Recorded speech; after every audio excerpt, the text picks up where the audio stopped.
يا بنتي ما تركزي معانا شويه، انت من ساعه ما جيتي وانت ماسكه التليفون. استني بس، انا بدور على كريم تفتيح عشان انا طبعا من الصيف الشمس مبهدلاني قوي. ايه ده؟ انا لسه شايفه عرض في بيوتي سنتر عامل باكج كامله، ومن ضمن الباكج دي التفتيح اللي انت عايزاه ده يا ستي. بجد؟ والله العظيم. والله العظيم انتي بتضحك عليكي.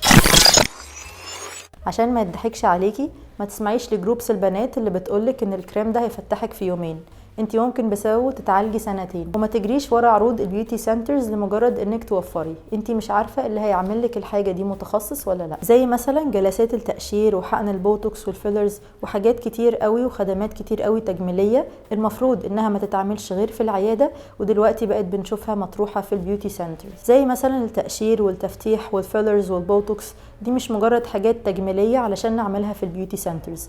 المفروض ان احنا نروح مركز متخصص طبي علشان نتلقى العلاج على يد متخصصين. وعشان ما يضحكش عليكي انا هقولك على كام حاجه لو حصلت لك بعد الحقن غالبا كده انت اتحقن لك غلط. اول حاجه مثلا في حقن البوتوكس، لو لقيتي انه انت بعد الجلسه في حاجب مرفوع اكتر من الحاجب التاني او الحاجبين مرفوعين بزياده، دي حاجه اسمها الميفيستو ساين، بيبقى كأنك شكلك شبه المرأة المندهشة كده. غالبا ده لو حصل لك بيبقى اتحقن لك غلط. وكمان لو لقيتي ان انت مش عارفة تعبري بتعبيرات الوش بشكل طبيعي غالبا برضو كده انت اتحقن لك غلط. لو اتكلمنا مثلا عن حقن فيلر الشفايف، في بيوتي سنترز كتير علشان تكبر حجم الشفايف بنلاقيهم ان هم بيجولنا في العيادة حقنين الفيلرز في الشفايف بره حدود الشفايف، حاجة بنسميها الميجريشن اوف فيلرز. ده بيخلي شكل الشفايف وحش جدا كأنك حاطه روج بايظ مثلا، وغالبا لو ده حصل لك بعد الحقن انت كده برضو اتحقن لك غلط. لو اتكلمنا مثلا عن حقن الفيلرز للهالات السوداء،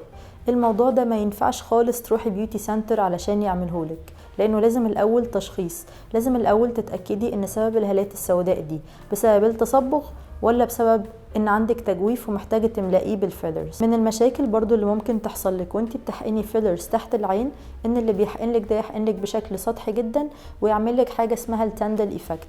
التاندل ايفكت ده بيكون كانه في زرقان بيسوق مشكله انه انت عندك هالات اكتر من ان هو بيحلها.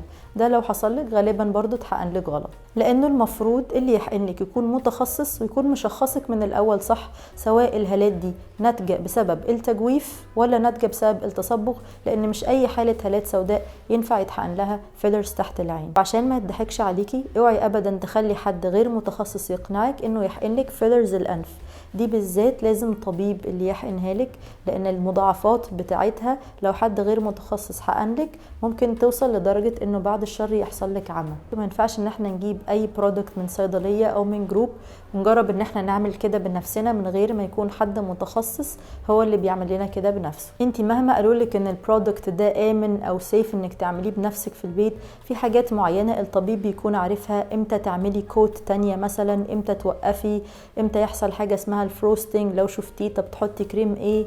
البشرات عموما بشره والبشره مش بيكونوا زي بعض، ممكن اللي بينفع مع صاحبتك ما ينفعش معاكي، فبنتجنب خالص ان احنا ناخد الريسك ده ونعمل حاجه كنا بنحل بيها مشكله علشان اصلا تقلب معانا مشكله اكبر. من الحاجات المنتشره برضو جدا في البيوتي سنترز حاجه اسمها البيبي جلو. البيبي جلو ده اللي هو الفاونديشن اللي بيحقنوه او بيدخلوه جوه البشره بالديرما بن، ودي حاجه ما تفكريش ما تخليش اي حد يقنعك انك تعمليها، لانها بتعمل مشاكل كبيره جدا، ممكن تعمل تليفات تحت الجلد وحاجه اسمها الجرانيولوما برضو بتحلي مشكله، والحقيقه ان انت بتكبري المشكله وبتدخلي في حاجه ممكن تتعالجي منها سنين. في حاجه بتضحك عليكم كتير فيها ان انت تروحي للي بيسمي نفسه اخصائي تجميل. مفيش حاجه اسمها اخصائي تجميل، لانه ببساطه هو ما تلقاش تدريب على يد طبيب. اكيد مفيش طبيب هيقدم تدريب لغير الطبيب علشان يقدم لنا خدمه طبيه. ودي كانت تبس بسيطه حبينا نقولها لكم علشان ما يضحكش عليكم. ولو عندكم اي اسئله عن اي حاجه من اللي احنا قلناها اكتبوا لنا في الكومنتس. كنت معاكم دكتوره نهله بدوي، طبيبه جراحه تجميل وحروق.